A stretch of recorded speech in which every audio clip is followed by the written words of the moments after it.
الحمد لله نحمده ونستعينه ونستغفره ونؤمن به ونتوكل عليه ونعوذ بالله من شرور أنفسنا ومن سيئات أعمالنا من يهده الله فلا مضل له ومن يضلل فلا هادي له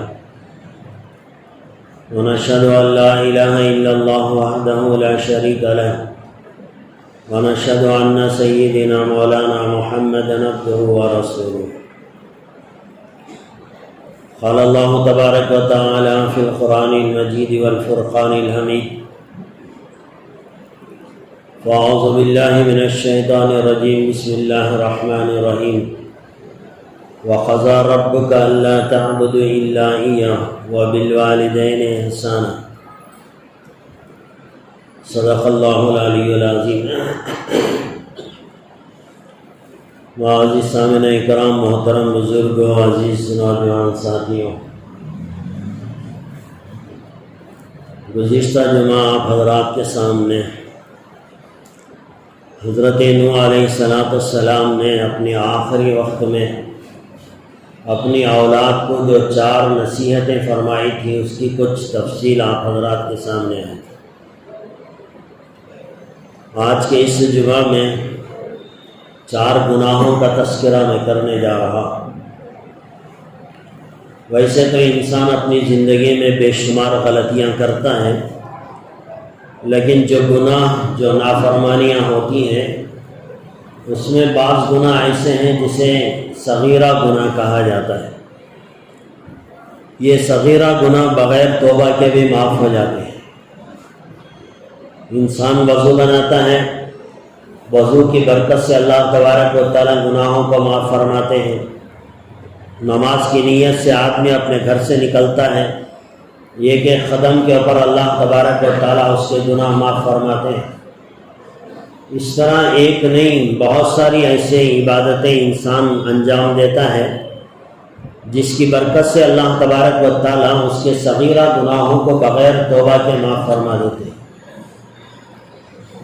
احادیث کے اندر جو بتایا گیا کہ ایک نماز سے دوسرے نماز کے درمیان میں جو انسان سے گناہ ہوتے ہیں، یہ نمازوں کی برکت سے اللہ تبارک و تعالیٰ معاف فرما دیتے ہیں۔ تو یہ جتنے احادیث کے اندر گناہوں کے معاف ہونے کے بارے میں بتایا گیا ہے، یہ سب صغیرہ گناہ ہیں۔ جہاں تک کبیرہ گناہ ہیں، بڑے بڑے گناہ ہیں، یہ بغیر توبہ کے معاف نہیں ہوتے۔ جو گناہ بغیر توبہ کے معاف نہیں ہوتا، اللہ کے رسول صلی اللہ علیہ وسلم نے ایک حدیث میں اس کا ذکر فرمایا کہ وہ 4 ہیں۔ الگ الگ موقع پر اللہ کے رسول صلی اللہ علیہ وسلم نے الگ الگ گناہوں کے بارے میں بیان فرمایا ہے، لیکن جو حدیث میں آپ حضرات کے سامنے بیان کر رہا ہوں، اس میں اللہ کے رسول صلی اللہ علیہ وسلم نے 4 گناہوں کا تذکرہ کیا اور بتایا کہ بھئی یہ 4 گناہ کبیرہ ہیں، یہ بغیر توبہ کے معاف نہیں ہوتے، اور اگر انسان بغیر توبہ کیے کہ دنیا سے چلا جائے گا تو اس کی سزا اسے جہنم میں جا کر بھگتنی پڑے گی۔ اس کے بعد اللہ تبارک و تعالیٰ ایمان کی بدولت اسے جنت میں داخلہ دیں گے۔ تو 4 گناہ ایسے ہیں جس کے بارے میں اللہ کے رسول صلی اللہ علیہ وسلم نے بتایا کہ ان سے بچو، حد الامکان ان سے بچنے کی کوشش کرو، اور اگر کبھی بھولے سے انجانے میں یہ گناہ ہو جائے تو جب تک اللہ سے معافی نہ مانگ لو تمہیں چین نہیں آنا چاہیے۔ تو 4 گناہ کیا ہیں جسے اللہ کے رسول صلی اللہ علیہ وسلم نے بتایا کہ یہ بہت بڑے بڑے گناہ ہیں جو انسان کی ہلاکت کا بلکہ دنیا اور آخرت کی بربادی کا ذریعہ اور سبب بن جاتے ہیں۔ اس میں سے سب سے پہلا گناہ اللہ کے رسول صلی اللہ علیہ وسلم نے فرمایا، اللہ کے ساتھ کسی کو شریک ٹھہرانا۔ گزشتہ جمعہ بھی یہ بات آپ کے سامنے آئی تھی۔ حضرت نوح علیہ السلام نے اپنے بچوں کو جہاں 4 باتوں کی وصیت فرمائی تھی، اس میں سے انہوں نے 2 باتوں سے منع کیا تھا۔ اس میں سے ایک بات شرک تھی، یعنی اللہ کو ایک اکیلا مانو، اسی کی عبادت کرو، اسی سے اپنی ضرورتیں پوری کرواؤ، اسی سے جو مانگنا ہے اسی سے مانگو، وہی تمہارا حاجت روا ہے، وہی مشکل کشا ہے، وہی دعاؤں کا سننے والا ہے، وہی عبادت کے لائق ہے۔ یہ حضرت نوح علیہ السلام نے کہا تھا۔ اس کی کچھ تشریح گزشتہ جمعہ بھی آپ حضرات کے سامنے آئی۔ اللہ کے رسول صلی اللہ علیہ وسلم نے فرمایا کہ یہ سب سے پہلا اور بڑا گناہ ہے کہ آدمی اللہ کے ساتھ کسی کو شریک ٹھہرائے۔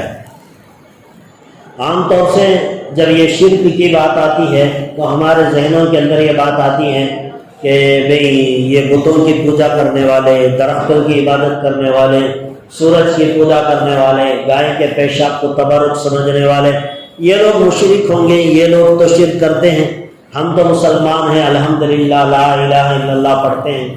یہ لا الہ الا اللہ پڑھ لینا ایمان کی علامت ہے، ایماندار ہونے کی علامت ہے، اور اسی کلمے کی بنیاد پر اللہ تبارک و تعالیٰ نے جنت کا وعدہ فرمایا ہے۔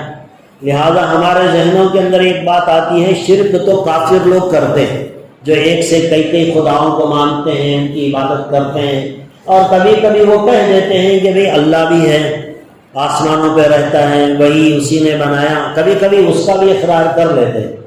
تو ہمارے ذہنوں کے اندر یہ بات آتی ہے کہ بھئی یہ لوگ شرک کرنے والے، مسلمان کلمہ پڑھنے والا شرک کہاں سے کر سکتا ہے؟ لیکن آج اگر دیکھا جائے تو شرک کی ویسے بے شمار قسمیں ہیں۔ شرک یہ ہے کہ ایک آدمی اللہ کو بھی مانے، اللہ کے ساتھ ساتھ کسی اور کو بھی خدا جانے، یعنی اس کی عبادت کرے، ضرورتوں پر اسے پکارے جیسے خدا کو پکارا جاتا ہے، امیدیں ایسے لگائے جیسے اللہ سے لگائی جا سکتی ہیں۔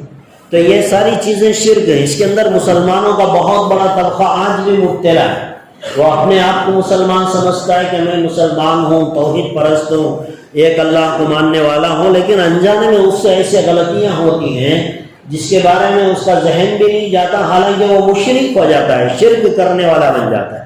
آپ دیکھیں آج مسلمانوں کا بہت بڑا طبقہ ایسا آپ کو ملے گا جو مقام اللہ تبارک و تعالیٰ کا ہے، جو عبادت اللہ کی کرنی ہے، وہی عبادتیں بعض مسلمان حضرات اولیاء اکرام کے مزارات پر بھی کرتے ہیں۔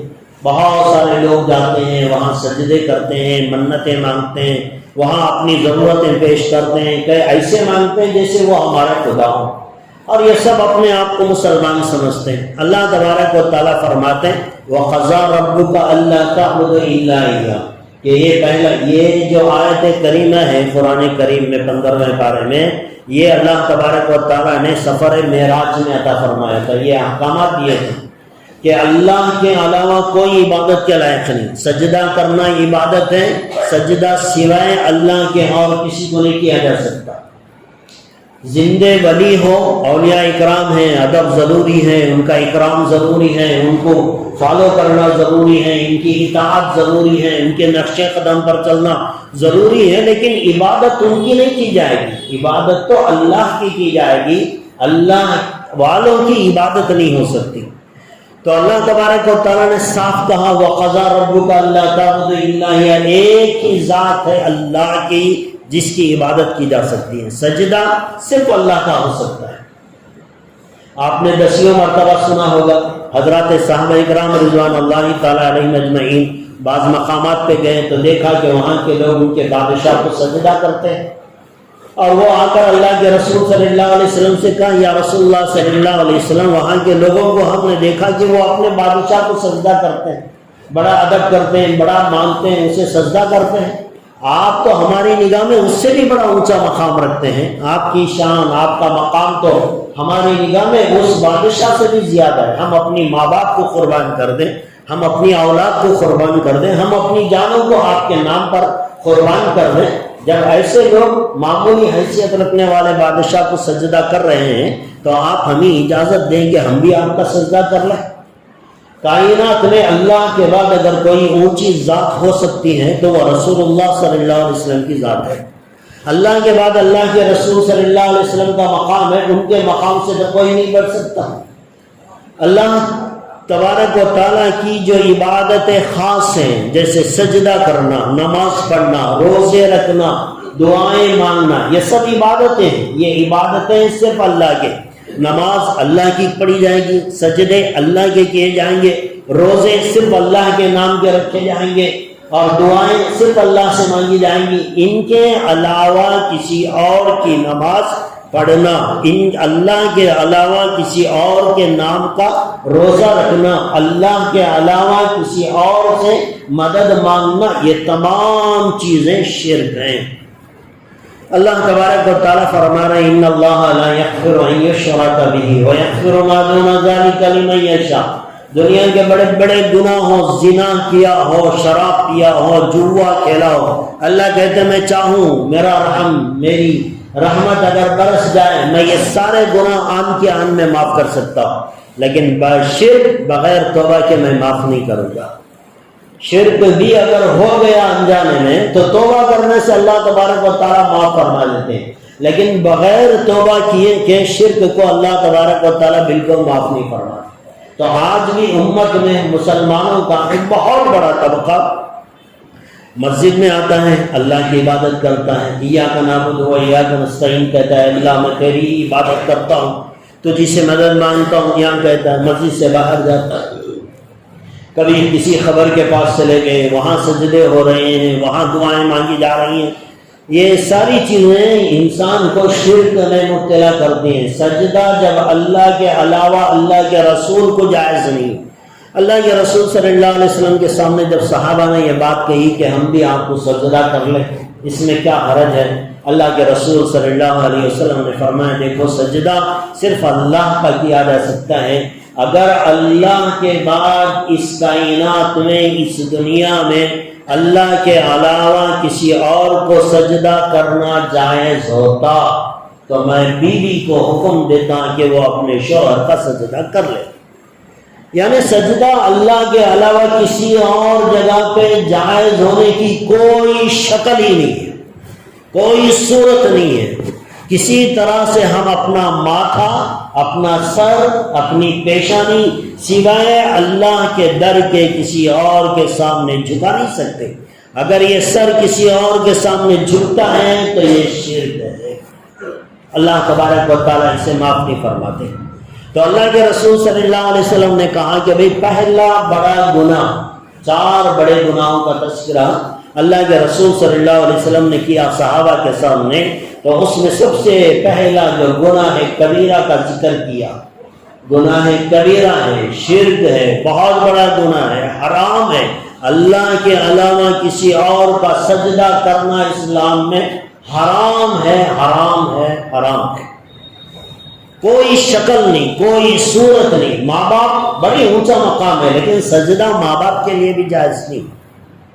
اللہ کے رسول صلی اللہ علیہ وسلم نے بات کلیئر کر دی، لوگوں کو سمجھا دی، پورا ڈاؤٹ کلیئر کر دیا کہ دیکھو سجدہ صرف اللہ کا ہو سکتا ہے. اگر بالفرض ہوتا اللہ کے علاوہ کسی اور کو سجدہ کرنا جائز ہوتا تو میں حکم دیتا بیوی کو کہ وہ اپنے شوہر کا سجدہ کرے.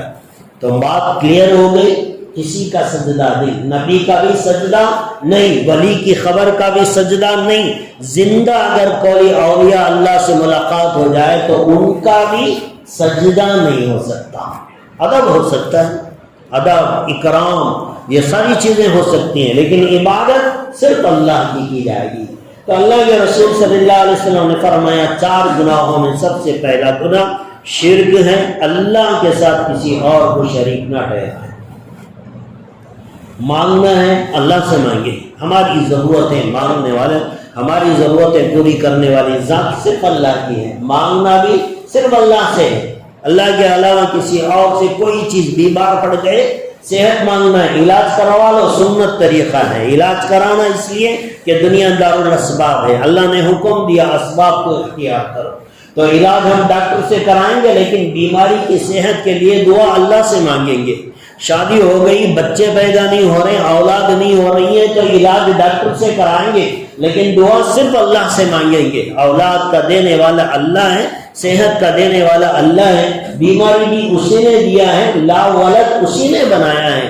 دنیا کا سارا نظام، سارے اختیارات اللہ نے اپنے پاس رکھے، لہذا اسباب کو اختیار کریں گے، مانگیں گے صرف اللہ سے. اگر صرف اللہ سے مانگیں گے تو یہ توحید ہے، اس کا نام لا الہ الا اللہ ہے. اگر کوئی آدمی لا الہ الا اللہ پڑھ بھی رہا ہے، سجدے بھی دوسروں کو کر رہا ہے، دعائیں بھی دوسروں سے منگوا رہا ہے، حاجت روا کسی اور کو سمجھتا ہے، مشکل کشا کسی اور کو سمجھتا ہے، تو یہ سارے کا سارا کھلا ہوا شرک ہے. ایسے گناہ اللہ کبھی معاف نہیں فرماتے. تو ایک گناہ تو ہو گیا شرک، اسے اللہ کبھی معاف نہیں فرمائے. اور دوسری چیز اللہ کے رسول صلی اللہ علیہ وسلم نے فرمایا ماں باپ کی نافرمانی کرنا۔ قرآن کریم میں بھی اللہ تبارک و تعالیٰ نے اپنے حق کے بعد ماں باپ کا حق، اپنا حق بیان فرمایا، وَقَضَىٰ رَبُّكَ أَلَّا تَعْبُدُوا إِلَّا إِيَّاهُ، کہ صرف اللہ کی عبادت کرو، اس کے علاوہ کسی اور کی عبادت نہ کرو۔ اپنا حق بیان کرنے کے بعد اللہ تبارک و تعالیٰ نے دوسرے نمبر پر ہر انسان کو اس کے والدین کا تذکرہ کیا، کہا کہ وہ بالوالدین احسانا، کہ تم اپنے ماں باپ کے ساتھ اچھا سلوک کرو۔ ماں باپ کی نافرمانی کرنا گناہ کبیرہ ہے، بڑا گناہ ہے، بغیر توبہ کے معاف نہیں ہوتا۔ جب تک ماں باپ معاف نہ کرے معاف نہیں ہوتا۔ تو اللہ کے رسول صلی اللہ علیہ وسلم نے فرمایا ماں باپ کی نافرمانی کرنا یہ گناہ کبیرہ ہے۔ آج اس کے اندر بھی امت کا بہت بڑا طبقہ جو ہے مسلط ہے، اس کے اندر جو ہے پڑا ہوا ہے، کوئی اہمیت نہیں ہے ماں باپ کی۔ علم آ گیا، ڈگریاں آ گئی، پیسے آ گیا، پوزیشن آ گیا، کار گاڑی بنگلہ آ گیا، ایک مقام پر انسان پہنچ جاتا ہے تو پھر وہ سب سے زیادہ ڈیگریڈ اپنے ماں باپ کو سمجھتا ہے۔ اللہ کے رسول صلی اللہ علیہ وسلم نے فرمایا وَبِالْوَالِدَيْنِ احسانا، ماں باپ کی نافرمانی کرنا یہ گناہ کبیرہ ہے۔ اللہ کے رسول صلی اللہ علیہ وسلم نے فرمایا قیامت کے قریب ایسا زمانہ آئے گا کہ کنیز اپنی آقا کو جنم دے گی، غلام اپنے آقا کو جنم دیں گے۔ مطلب یہ ہے کہ ایک ماں اپنی اولاد کو جنم دے گی تو وہ اولاد آگے چل کر ماں باپ کے لیے آقا بن جائیں گے، اور ماں باپ ان کے حق میں گویا غلام کی حیثیت ہو جائے گی۔ یعنی اللہ کے رسول صلی اللہ علیہ وسلم کے کہنے کا مطلب یہ ہے کہ قیامت کے قریب ایسا زمانہ آئے گا کہ ماں باپ کو لوگ غلام اور نوکر کی حیثیت دیں گے۔ ایک غلام اور نوکر کا جو پوزیشن انسان کا گھر میں ہوتا ہے، ماں باپ کو وہی حیثیت دی جائے گی۔ اللہ تبارک و تعالیٰ نے بڑی تفصیل کے ساتھ ماں باپ کا ذکر فرمایا، اور فرمایا وَبِالْوَالِدَيْنِ احسانا اِمَّا يَبْلُغَ الْكِبَرَ۔ اللہ تبارک و تعالیٰ فرما رہے ہیں کہ دیکھو تمہارے ماں باپ ہیں، جب یہ بڑھاپے کو پہنچ جائیں، دو ہیں، ایک ہے ماں چلی گئی باپ ہے، یا باپ چلا گیا ماں بچی ہے، دونوں میں سے کوئی ایک بھی زندہ ہے، تو فرمایا اللہ تبارک و تعالیٰ نے کہ ان کے سامنے ادب کے ساتھ پیش آنا، اور یوں فرمایا کہ ان کے سامنے زبان درازی نہ کرنا، بدتمیزی کے ساتھ پیش نہ آنا، اپنی پیشانی پہ جھلیاں ڈال کر بات نہ کرنا، اف تک نہ کہنا، وَقُلْ لَهُمَا اف، بیزارگی کا اظہار اپنے ماں باپ کے سامنے مت کرنا۔ اللہ کے رسول صلی اللہ علیہ وسلم نے بنی اسرائیل یا پچھلے گزرے ہوئے زمانے کے لوگوں کا تذکرہ کرتے ہوئے ایک آدمی کا تذکرہ کیا۔ اللہ کے رسول صلی اللہ علیہ وسلم، بخاری شریف کی یہ حدیث ہے، اللہ کے رسول صلی اللہ علیہ وسلم نے فرمایا پچھلے زمانے میں ایک آدمی تھا جس کا نام جنید تھا، وہ نماز پڑھ رہا تھا، عین نماز کے موقع کے اوپر اس کی والدہ نے اسے آواز دی۔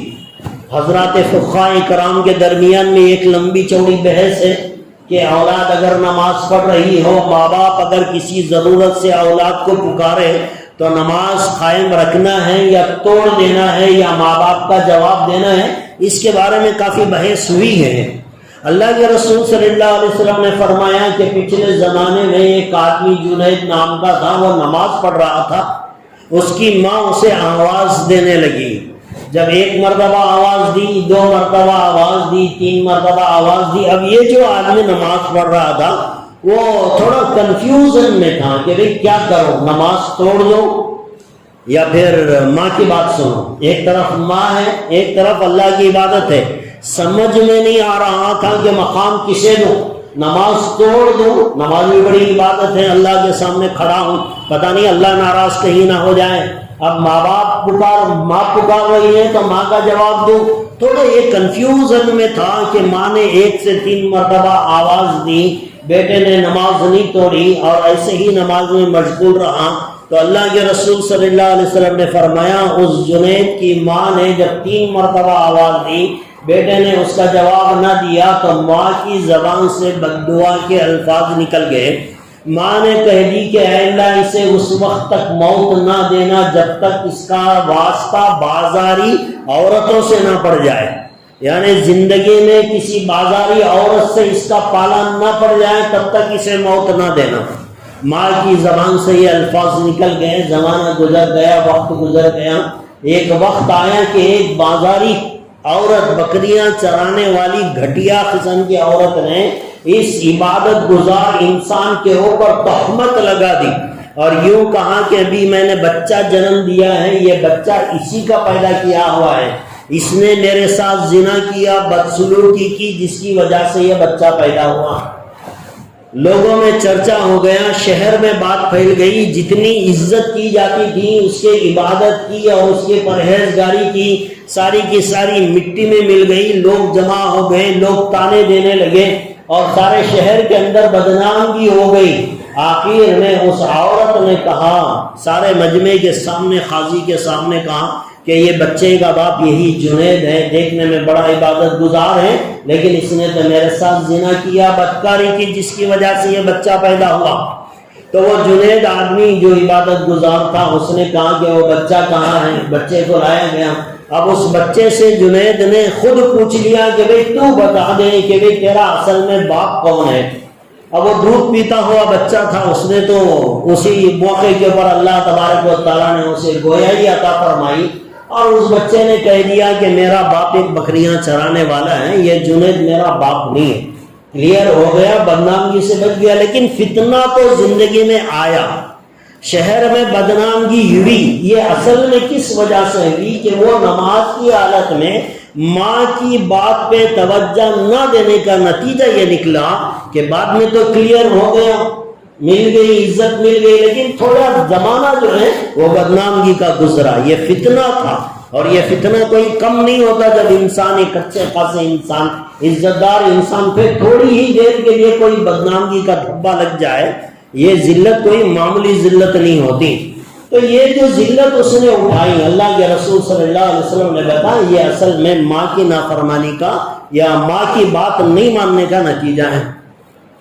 اب اس حدیث کو سامنے رکھ کر حضرات فقہاء کرام نے لمبی چوڑی بحث کی، آخر میں ایک نتیجہ یہ نکالا گیا۔ حضرات فقہاء کرام نے کہا کہ بھئی دیکھو، اگر نماز پڑھتے ہوئے اگر ماں آواز دے یا باپ آواز دے تو نماز توڑنا ہے یا نہیں توڑنا ہے؟ ایک سوال پیدا ہوتا ہے۔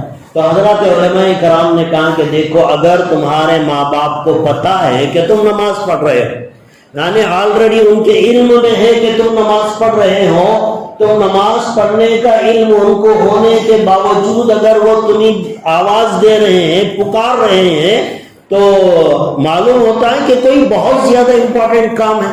اس لیے کہ ماں باپ بھی چاہتے ہیں کہ بھئی بچہ نماز پوری کر لے، لیکن ماں باپ کو معلوم ہونے کے باوجود بچہ نماز پڑھ رہا ہے، ماں باپ پکار رہے ہیں، تو کوئی بہت زیادہ ضروری اور امپورٹنٹ کام رہا ہوگا، تبھی تو نماز کا علم ہونے کے باوجود ماں باپ نے بچے کو آواز دی ہے۔ تو حضرات فقہاء کرام نے کہا اگر ماں باپ کو معلوم تھا بچہ نماز پڑھ رہا ہے پھر بھی آواز دے رہے ہیں تو اب نماز توڑ دینا چاہیے، اب نماز توڑ دینا چاہیے، جا کر ماں باپ کی بات سننی چاہیے، ماں باپ کی خدمت کرنی چاہیے، جو ان کی ضرورت ہے وہ پوری کرنی چاہیے۔ اگر ماں باپ کو معلوم نہیں، بچے نے رکعت باندھ لی ہے، کھڑا ہو گیا، ماں دوسرے کمرے میں ہے یا ماں روم میں ہے، اس نے حال میں نماز کی نیت باندھ لی ہے، نماز پڑھ رہا ہے، ماں باپ کو معلوم نہیں نماز پڑھ رہا ہے، لیکن وہ آواز دے رہے ہیں، 1 سے 2 مرتبہ آواز دی، تو حضرات فقہاء کرام نے کہا کہ اب ان کو چونکہ معلوم نہیں ہے نماز پڑھ رہا ہے بچہ، تو اس وجہ سے آواز دے رہے، اب نماز نہ توڑے بلکہ نماز کو جتنا ہو سکے اتنا مختصر کرے، چھوٹی کرے نماز کو۔ اب نماز پڑھنے کی اس لیے پکارا، ان کو معلوم نہیں ہے بچہ نماز پڑھا، اس لیے نماز کو مختصر کرے۔ رکوع میں سبحان ربی العظیم 3 مرتبہ، 5 مرتبہ، 9 مرتبہ پڑھنے کا ارادہ تھا، ماں نے آواز دے دی اب 1 مرتبہ پڑھو، سجدے میں 1 مرتبہ پڑھو، مختصر اپنی عبادت کو کرو، فوراً نماز کو ختم کرو، بعد جا کے ماں باپ کی خدمت کرو۔ اللہ کے رسول صلی اللہ علیہ وسلم نے اور اللہ تبارک و تعالیٰ نے ماں باپ کے لیے بڑا اونچا مقام دیا۔ اللہ کے رسول صلی اللہ علیہ وسلم کی خدمت میں ایک آدمی آیا اور آ کر پوچھا، یا رسول اللہ صلی اللہ علیہ وسلم، میرے ماں باپ کے بارے میں آپ کیا حکم دیتے ہیں؟ اللہ کے رسول صلی اللہ علیہ وسلم نے فرمایا، تو اپنے ماں باپ کے بارے میں پوچھتا ہے، سن لے، کان کھول کے سن لے کہ تیرے ماں باپ تیرے لیے یا تو جنت ہے یا پھر جہنم کا گڑھا ہے۔ اگر تو ان کو راضی کر لے گا تو یقیناً جنت میں جائے گا، اگر تو ان کو ناراض کرے گا تو یقیناً جہنم کے گڑھے میں جائے گا۔ تیرے ماں باپ یا تو جنت کا باغ بنیں گے یا پھر جہنم کا گڑھا بنیں گے۔ اسی لیے اللہ کے رسول صلی اللہ علیہ وسلم کی خدمت میں ایسے لوگ بھی آتے تھے اور آ کر اجازت مانگتے تھے، یا رسول اللہ صلی اللہ علیہ وسلم، میں جہاد میں جانا چاہتا ہوں، اپنی جان کا نذرانہ اللہ کے راستے میں قربان کرنا چاہتا ہوں، میں اللہ کے راستے میں جانا چاہتا ہوں، شہید ہونا چاہتا ہوں، مجھے اجازت دیجیے۔ اللہ کے رسول صلی اللہ علیہ وسلم پوچھتے، گھر میں تمہارے ماں ہیں، باپ ہے؟ کہاں؟ ہاں ماں ہے۔ کیسے ہیں؟ بوڑھے ہیں، بیمار ہیں۔ اللہ کے رسول صلی اللہ علیہ وسلم کہتے، جہاد چھوڑو، جا کر ماں باپ کی خدمت کرو، ماں باپ کی خدمت کرنا ہی تمہارے لیے جہاد جیسا ثواب ہے۔ ایک صحابی آ گئے، بہت جوشیلے تھے، بہت اپنی عبادت کا اظہار کرنا چاہتے تھے۔ اللہ کے رسول صلی اللہ علیہ وسلم کی خدمت میں آئے اور آ کر اپنی عبادت کا اظہار اس طرح شوقیہ انداز میں کیا، یا رسول اللہ صلی اللہ علیہ وسلم، میں جہاد میں جانا چاہتا تھا، میری ماں بیمار تھی، میری ماں نے مجھے روکا، لیکن میں اللہ کے راستے میں جہاد کرنے کا اتنا شوق ہے کہ میں نے اپنی ماں کو روتا ہوا چھوڑ کر اللہ کے راستے میں جہاد کے لیے آ گیا۔ ماں کو روتا ہوا، وہ یہ سمجھ رہے تھے کہ میں نے بہت بڑی عبادت کی ہے۔ اللہ کے راستے میں جان کا نذرانہ پیش کرنا، جہاد میں جانا، یہ کوئی معمولی چیز نہیں تھی۔ جہاد میں جانا موت کو اپنے گلے لگانا ہے۔ آج کی طرح نہیں کہ بھئی کوئی آدمی جماعت میں چلا جائے، چلو 3 دن میں باہر آ جاتا ہے، 40 دن کے بعد آ جاتا ہے، لیکن اس زمانے میں جو جہاد پہ جاتے تھے زندہ واپس لوٹیں گے اس کی کوئی گارنٹی نہیں تھی۔ اب ایسا جہاد کے لیے ایک آدمی آ کر اللہ کے رسول صلی اللہ علیہ وسلم سے کہہ رہا، میری ماں رو رہی تھی، میں نے اسے روتا ہوا چھوڑ دیا، لیکن اللہ کے لیے اتنی قربانی میں نے دے دی کہ ماں کو روتا ہوا چھوڑ کر اللہ کے راستے میں اپنی جان کا نذرانہ پیش کرنے کے لیے آ گیا ہوں۔ اللہ کے رسول صلی اللہ علیہ وسلم نے کہا، یہ تمہارا فیصلہ، یہ تمہاری سوچ غلط ہے، تمہارا اللہ راضی ہوتا ہے تمہارے ماں باپ کی رضامندی میں۔ تم روتا ہوا چھوڑ کر آئے، جاؤ ماں کو خوش کراؤ، اسے ہنساؤ، اس کی غم کو دور کرو، ماں کی خدمت کرو۔ اگر وہ خوش ہو گئی تو اللہ تبارک و تعالیٰ میدان جنگ میں جہاد کرنے اور اپنی جان کا نذرانہ پیش کرنے پر اللہ جتنا راضی اور خوش ہوتے، اس سے زیادہ تمہیں تمہاری ماں کی خدمت کرنے پر اللہ تبارک و تعالیٰ راضی ہو جائے گا۔ اللہ کے رسول صلی اللہ علیہ وسلم نے ماں باپ کا درجہ بتایا، ماں کے بارے میں بتایا، یہ تمہاری ماں ہے، اللہ نے اس کے قدموں کے نیچے تمہاری جنت رکھی ہے، اور باپ کے بارے میں فرمایا، یہ تمہاری جنت کا دروازہ ہے، جنت مل گئی، دروازہ نہ کھلے تو نہیں جا سکو گے، دروازہ تو کھلا ہے، جنت میں جانے کا پرمیشن نہیں ہے تو نہیں جا سکو گے۔ دونوں چیزیں ایٹ اے ٹائم ضروری ہیں، ماں اور باپ دونوں کا اکرام ضروری، دونوں کی خدمت ضروری، اس کے بغیر اللہ کی رضامندی کا کوئی تصور نہیں ہو سکتا۔ اسلام یہ کہتا ہے، شریعت یہ کہتی ہے کہ اگر تمہارے ماں باپ اگرچہ کے مشرک ہوں، بیٹا مسلمان ہے، ماں باپ کافر ہے، اکثر ایسا ہوتا تھا حضرات صحابہ کرام کے زمانے میں، تو اکثر ایسا ہوتا تھا کہ بچہ مسلمان ہو گیا، ماں باپ ابھی کافر ہیں۔ اللہ کے رسول صلی اللہ علیہ وسلم ان کو بھی حکم دیتے ہیں کہ اگرچہ تمہارے ماں باپ کافر ہوں، مشرک ہوں، پھر بھی تمہیں چاہیے کہ تم ان کے سامنے ادب سے پیش آؤ۔ گناہ کر رہے ہیں، کفر کر رہے ہیں، بتوں کی عبادت کر رہے ہیں، بتوں کی پوجا کر رہے ہیں، سب جانتے ہیں کفر چل رہا ہے گھر کے اندر، لیکن اجازت نہیں کہ ماں کو زور سے بات کرے، باپ کو جھڑکا کر بات کریں، اجازت نہیں دی اسلام نے۔ ایسے مشرک ماں باپ کے ساتھ بھی کہا کہ بھئی اکرام کے ساتھ پیش آؤ، اچھے محبت کے انداز میں ان کو دعوت دو اسلام کی، نہ مانے تو ان کے حق میں دعائیں مانگتے رہو، لیکن زور زبردستی کرنا، جھڑکا کے بات کرنا، پیشانی پر جھڑیاں ڈالنا اور بات بات پہ ان کو ٹوکنا، اسلام نے اس کے بالکل اجازت نہیں دی۔ تو اللہ کے رسول صلی اللہ علیہ وسلم نے کہا کہ دیکھو یہ دوسرا گناہ کبیرہ ہے، یہ اگر دنیا میں چلے گا تو کبھی دنیا اور آخرت کی کامیابی کا تصور نہیں ہو سکتا۔ بعض احادیث سے یہ بات معلوم ہوتی ہے کہ بعض گناہ ایسے جن کی سزا اللہ دنیا میں دیتے ہیں۔ اکثر اللہ کی عادت یہ ہے کہ گناہ انسان جب کرتا ہے تو اسے چھوٹ دیتے ہیں۔ ایک انسان گناہ پہ گناہ کر رہا، اللہ چھوٹ دیتے ہیں، چل بھی لے ٹھیک ہے، لوگوں کا مال ڈبا رہا ہے اور دیتے ہیں، اللہ لے بھی اور دولت لے، کھا مزہ کر۔ اللہ تبارک و تعالیٰ کا اصول یہ ہے کہ اللہ کی نافرمانی کرنے والے کو اللہ دنیا میں پکڑ نہیں فرماتے، اسے ڈھیل دیتے ہیں، چھوڑ دیتے ہیں۔ جیسے نمرود کو دے دیا، فرعون کو دے دیا۔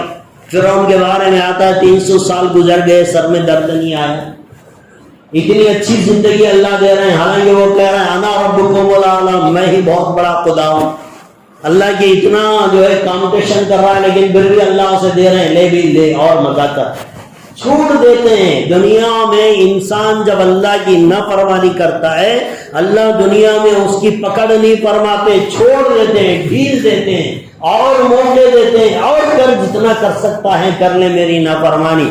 آخرت میں اللہ تبارک و تعالیٰ پکڑ فرماتے ہیں، لیکن فرمایا بعض گناہ ایسے ہیں جن کی سزا اللہ آخرت میں تو دیں گے ہی، دنیا میں بھی اللہ تبارک و تعالیٰ اس کی سزا دیتے ہیں۔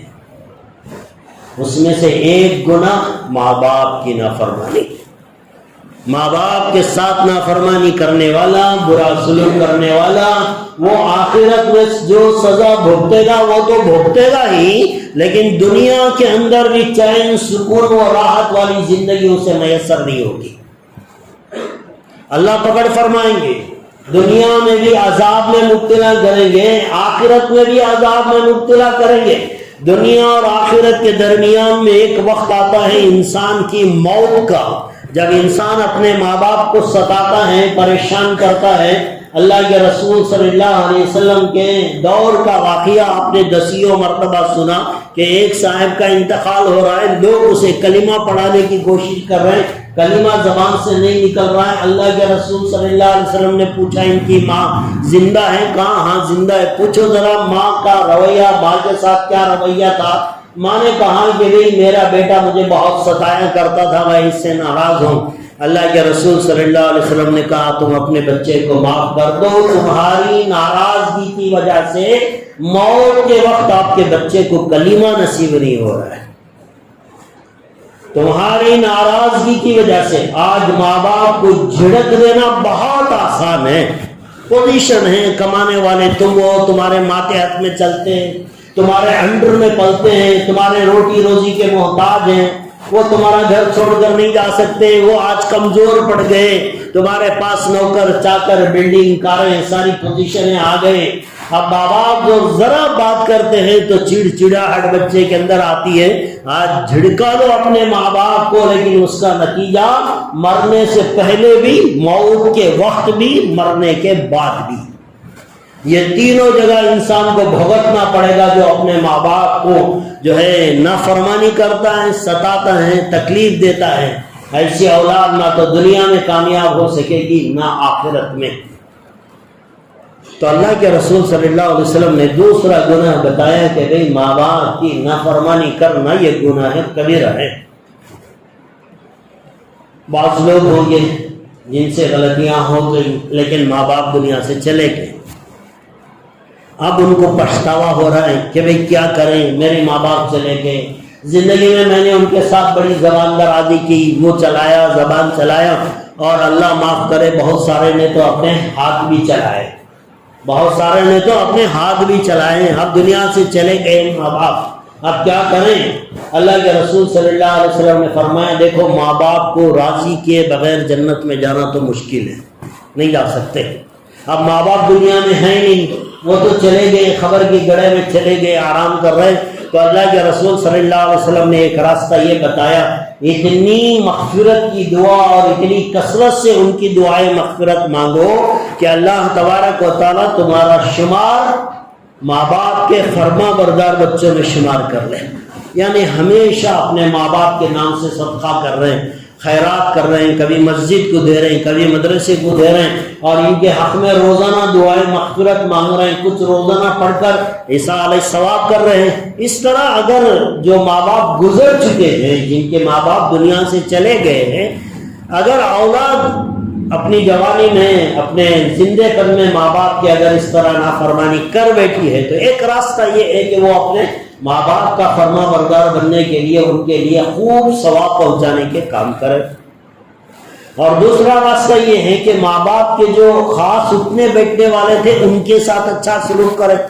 باپ کا انتقال ہو گیا لیکن باپ کے فرینڈس ہیں, باپ کے دوست احباب ہیں, ان کا ادب کریں, ان کے ساتھ اچھا برتاؤ کریں کہ یہ میرے باپ کے دوست ہیں, میرے باپ کے فرینڈ ہیں. لہذا ان کا اکرام کرنے سے بھی اللہ تبارک و تعالیٰ ماں باپ سے جو نافرمانی ہوئی ہے اسے اللہ تبارک و تعالیٰ کچھ حد تک معاف فرما دیتے ہیں. تو یہ کچھ آپشن ہیں ماں باپ کی جو نافرمانی کر بیٹھے, جن کے ماں باپ دنیا سے چلے گئے, ان کے لیے بھی اللہ تبارک و تعالیٰ نے یہ کچھ باتیں رکھی. تو دو گناہ ہو گئے, ایک اللہ کے ساتھ کسی کو شریک نہیں ٹھہرانا, اور دوسرا ماں باپ کی نافرمانی نہ کرنا. یہ دو گناہ ہو گئے. تیسرا گناہ اللہ کے رسول صلی اللہ علیہ وسلم نے فرمایا کسی مسلمان کو قتل کرنا.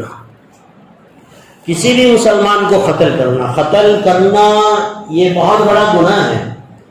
بعض موقع کے اوپر قتل جائز ہے لیکن وہ حکومت کی ذمہ داری میں آتی ہے, قاضی کی ذمہ داری میں آتی ہے. ایک آدمی ایمان والا تھا, مرتد ہو گیا, کافر بن گیا, تو اسلام کہتا ہے کہ ایسے مرتد انسان کو قتل کر دیا جائے. لیکن یہ قتل عام انسان نہیں کرے گا, وہ تو حکومت کرے گی جہاں اسلامی حکومت ہوگی. اور اسی طرح ایک آدمی شادی شدہ ہے لیکن اس کے بعد وہ زنا کرتا ہے, تو پھر اسے سنسار کرنے کا حکم دیا کہ بھائی اسے قتل کر دیا جائے. اسلام کے اندر یہ سزا رکھی گئی ہے. لیکن یہ کام بھی جو دل میں آیا وہ کر لیا نہیں, اس کے لیے باقاعدہ قاضی ہوگا, حکومت ہوگی. جن کو کرنا ہے ان کے لیے اجازت ہے, ورنہ عام مسلمان کسی بھی مسلمان کو کسی بھی مسلمان کے قتل کرنے کی کوئی گنجائش اور اجازت نہیں ہے. پہلے تو یہ ہوتا تھا, الحمدللہ آج کل یہ نہیں ہے. ایسا سننے میں آتا تھا کہ بھی پہلے جب ماں کے پیٹ میں بچے پل رہے ہوتے تھے, بہت سارے لوگ جاتے اسکیننگ کراتے, معلوم ہوتا کہ بھی پہلے سے آلریڈی 2 بیٹیاں ہیں, اب تیسرا جو حمل ٹھہرا وہ بھی بیٹی کا ہے, تو ڈاکٹروں کو پیسے دے کر جو ہے وہ حمل گرا دیتے تھے, قتل کر دیتے. زمانے جاہلیت میں بچی پیدا ہونے کے بعد اسے قتل کرتے تھے, لیکن آج ماڈرن زمانہ ہے, نیو ٹیکنالوجی ہے, تو آج بچی کے دنیا میں آنے سے پہلے اسے ماں کے پیٹ میں ختم کر دیتے ہیں. تو یہ بھی قتل کے اندر شمار ہے. ہاں اگر حالات ایسے کچھ ہیں, ڈاکٹر کچھ مشورہ دے رہے ہیں, کبھی کبھی حالات ایسے آ جاتے ہیں کہ بھئی 1 سے 3 ڈیلیوریاں ہو گئی, سب کے سب آپریشن سے ہوئے, پھر دوبارہ عمل ٹھہر گیا, اب جو ہے بیوی کو جان کا خطرہ ہے, ڈاکٹر مشورہ دے رہا ہے کہ اب جو ہے بڑی جان کے لیے خطرہ ہے, تو پھر ڈاکٹروں کی بات پہ کچھ مشورہ کیا جا سکتا ہے, عمل کیا جا سکتا ہے. ورنہ صرف اس وجہ سے کہ بھی پہلے سے آلریڈی 2 بیٹیاں, تیسری بھی بیٹی آ رہی, اسے ماں کے پیٹ میں ختم کر دو, یہ تو قتل ہے. قتل کل قیامت کے دن اللہ تبارک و تعالیٰ وہ بچی آپ کا دامن پکڑ کر پوچھے گی کہ میرا کیا قصور تھا کہ آپ نے مجھے قتل کیا. اور اللہ کے یہاں اس کا سوال کا جواب دینا ہر انسان کے بس کی بات میں کوئی نہیں دے سکے گا. تو چاہے دنیا میں آنے کے بعد قتل کرو, چاہے ماں کے پیٹ میں قتل کرو, قتل تو قتل ہے. اسی لیے بتایا کہ جب ماں کے پیٹ میں بچہ بن جائے, دل کی دھڑکن شروع ہو جائے, اعضاء بن جائے, دل بن جائے, اس کے اندر روح پڑ گئی, تو اب اس بچے کا ابارشن نہیں کر سکتے, جائز نہیں ہے اس کی.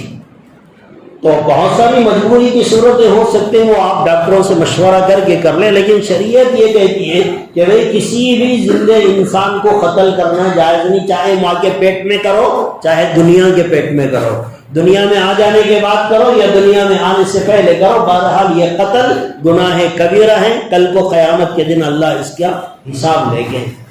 ایک انسان کا قتل کرے یہ تو گناہ کبیرہ ہے ہی، لیکن 4 آدمیوں نے بیٹھ کر مشورہ کیا کہ ایک آدمی کو قتل کرنا ہے، اس میں تو مرڈر کرنے والا ایک آدمی، 3 آدمی پلان بنانے والے، مرڈر تو ایک ہی آدمی کرے گا، 3 آدمی پلان کرنے والے۔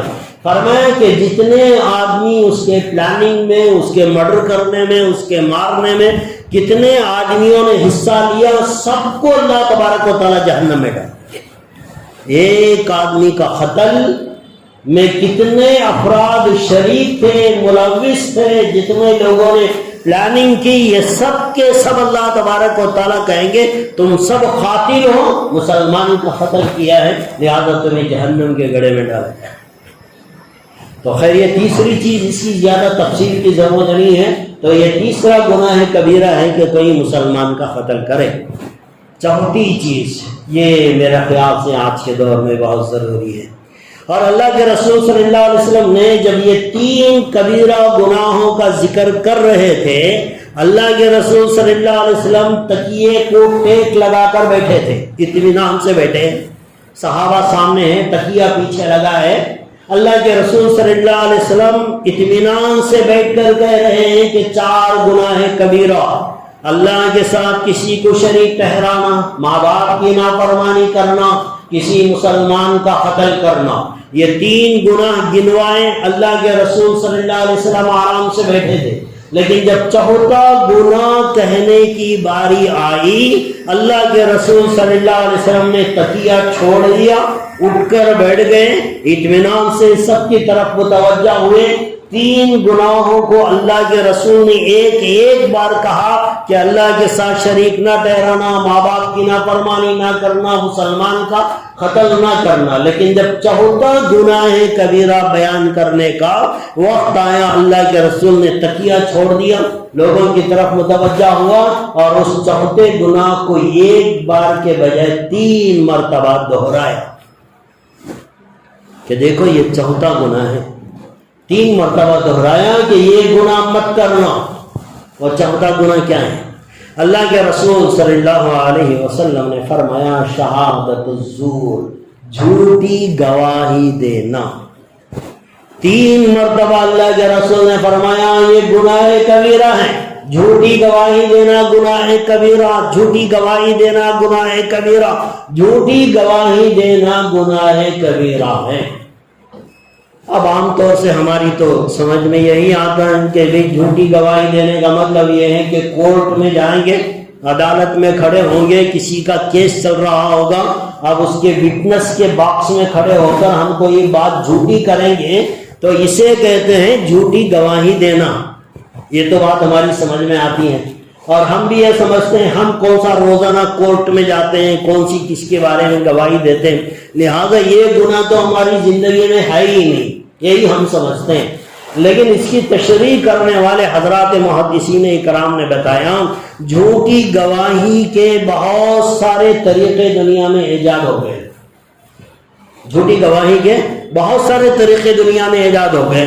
مثال کے طور پر ایک آدمی گورنمنٹ سروینٹ ہے، گورنمنٹ آفیشل ہے، اب اسے چھٹی لینی ہے، رضا لینا ہے اسے، اب وہ چھٹی ایسے ہی نہیں ملتی، کوئی اسے ریزن بتانا ہے، اب وہ ریزن بتانے کے لیے ایک ڈاکٹر کے پاس جا کر ایک جھوٹا میڈیکل سرٹیفکیٹ بناتا ہے اور یوں کہتا ہے کہ ڈاکٹر صاحب آپ مجھے ایک ایسی دوائیں لکھ کر دیں اور یہ لکھ کر دیں کہ میں آپ کے پاس ٹیسٹ کرایا، میں بیمار تھا، بخار تھی، فلانا فلانا تھا، میں 3 دن تک مجھے بیڈ ریسٹ کے لیے آپ کہہ دیں تاکہ مجھے 3 دن کے ہالیڈیز مل سکیں۔ اب یہ جو ڈاکٹر کے پاس سرٹیفکیٹ بنا کر اب وہ گورنمنٹ کے یہاں سبمٹ کیا جا رہا ہے، یہ بھی جھوٹی گواہی ہے، یہ جھوٹی گواہی ہے۔ تم تو اچھے تھے، خامخواہ کی ایک سرٹیفکیٹ بنائی، اس میں تو ڈاکٹر بھی گنہگار ہیں، جس نے بنایا وہ بھی گنہگار ہیں، اور یہ جو بنا رہا ہے تو اس کے یہاں تو گناہوں کا انبار ہے۔ پہلی بات تو اس نے جھوٹی گواہی دینے کے لیے دوسرے آدمی کو تیار کیا۔ ظاہر سی بات ہے ڈاکٹر ایسے ہی تو سرٹیفکیٹ نہیں دے گا، وہ کچھ لے گا، اب اسے رشوت دینی پڑے گی. اب یہ رشوت دینا یہ دوسرا گناہ کبیرہ ہو گیا. اب یہ جو چھٹی ڈالی جو کہ جائز نہیں تھا, آپ بیمار نہیں تھے, بیمار بتا کر چھٹی لی ہے تو وہ 3 دنوں کی تنخواہ آپ کے لیے حرام ہو گئی. اب ایک کام کے لیے 3 گناہ کبیرہ میں انسان مبتلا ہو گیا. اب یہ جتنے جھوٹے سرٹیفکیٹ بنائے جاتے ہیں یہ سب کے سب جھوٹی گواہی ہے. بہت سارے لوگ ڈاکٹروں کے پاس جاتے ہیں, بہت سارے کلوز ہوتے ہیں ڈاکٹر سے, جان پہچان ہوتی ہے, ڈاکٹر بھی ہو ہمارا آدمی لکھ کے دینے میں کیا جاتا ہے. ڈاکٹر کو بھی سمجھ میں نہیں آ رہا ہے کہ یہ کتنا بڑا گناہ کر رہا ہوں میں. ڈاکٹر کو معلوم ہے یہ بیمار نہیں ہے, یہ تو اچھا خاصا ہے, لیکن پھر بھی میں سرٹیفکیٹ لکھ کے دے رہا ہوں کہ یہ بیمار ہے, تو ڈاکٹر بھی جھوٹی گواہی دے رہا ہے. یہ گناہ کبیرہ ہے, بغیر توبہ کے اللہ معاف کرنے والے نہیں ہیں. ایک جگہ پہ اللہ کے رسول صلی اللہ علیہ وسلم نے فرمایا جھوٹی گواہی دینا, بتوں کی پوجا کرنا, دونوں ایک طرح کے گناہ ہیں. جھوٹی گواہی دینا, بتوں کی عبادت کرنا, یہ دونوں ساتھ ساتھ ذکر فرمایا. تو گویا اللہ اور اس کے رسول صلی اللہ علیہ وسلم کی نگاہ میں جھوٹی گواہی دینا یہ بہت بڑا گناہ کبیرہ ہے. ایک تو یہ ہو گیا. بعض موقع کے پر بعض لڑکی والے آ گئے, کچھ بنگلور کے آ گئے, کچھ کولار کے آ گئے. چنتامنی کا ایک رشتہ ان کے یہاں گیا تھا, لڑکے کی انکوائری کے لیے آئے, یا پھر یہاں کی لڑکی ہے, لڑکے والے انکوائری کے لیے آئے. آپ کے محلے میں ہے, پڑوس میں ہے آپ کی بچی, اور وہ آ کر آپ سے پوچھتے ہیں ہمارے بچے کے لیے آپ کی گلی میں رہنے والا فلانا لڑکا ہے, رشتہ آیا ہے. اب وہ جب لڑکی کے بارے میں ہو یا لڑکے کے بارے میں انکوائری کے لیے آتے, جو بات ہے وہ کہنا یہ صحیح گواہی ہے. اگر بعض لوگ کہتے ہیں گھر میں بعض بچی ہیں اس کا کیریکٹر صحیح نہیں ہے, آپ جانتے ہیں اچھی طرح, جب لڑکے والے تحقیق کے لیے آئے تو آپ نے لڑکی کی اچھی خاصی تعریف کر دی.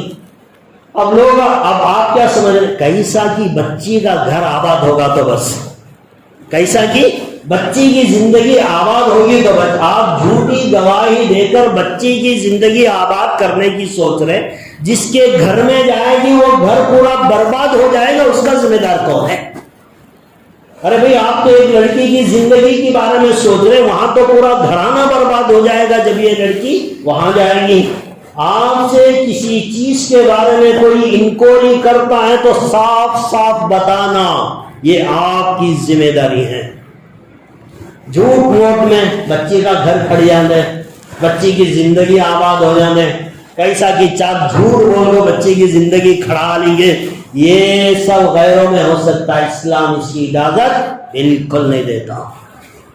اسلام کہتا ہے کہ جو تم جانتے ہو وہ کہو. ہاں مرچ مسالہ لگانے کی ضرورت نہیں, تمہاری اس کی بنتی نہیں. پڑوس والے کو تحقیق کے لیے آئے, اب یہ 2 برائیاں تھے, اسے اور زیادہ مسالہ لگا کے آپ اتنا بڑا کے بول رہے ہیں کہ بیچارہ وہ رشتہ ہی توڑ دیں, اس کی بھی اجازت نہیں. جتنا آپ جانتے ہیں جو ہے وہ آپ کہنا یہ آپ کی ذمہ داری ہے. اگر اس میں آگے پیچھے کریں گے, خواہ کی تعریف کریں گے, غلط ہے. خواہ کا جھوٹ بول کر کسی کو بدنام کریں گے, یہ بھی غلط ہے. تو اسلام کہتا ہے جھوٹی گواہی دینا صرف کورٹ میں جا کر کٹہرے میں کھڑے ہو کر کسی کے وٹنس کے بارے میں کہنا یہی نہیں ہے. جھوٹی سرٹیفکیٹ بنانا, دوسرے کے بارے میں جھوٹی جو ہے کیریکٹر سرٹیفکیٹ دینا یا اس کے بارے میں بولنا, یہ سارے کے سارے گناہ کبیرہ ہیں. تو اللہ کے رسول صلی اللہ علیہ وسلم نے کہا 4 بڑے گناہ. گزشتہ جمعہ 4 نصیحتیں کی تھی حضرت نوح کے, آج کے اس جمعہ میں 4 بڑے گناہ. آپ اسے زندگی کے اندر نوٹ کر لیں, اچھی طرح دل میں بٹھا لیں کہ کبھی زندگی میں یہ گناہ آپ کی زندگی میں ہونے نہ پائے. ایک شرک نہیں کریں گے, ماں باپ کی نافرمانی نہیں کریں گے, کسی کے قتل میں مرڈر میں انوالو نہیں ہوں گے, اور کبھی زندگی میں کوئی جھوٹی گواہی نہیں دیں گے. یہ 4 گناہ ہیں, اپنے آپ کو اس سے بچا لیں.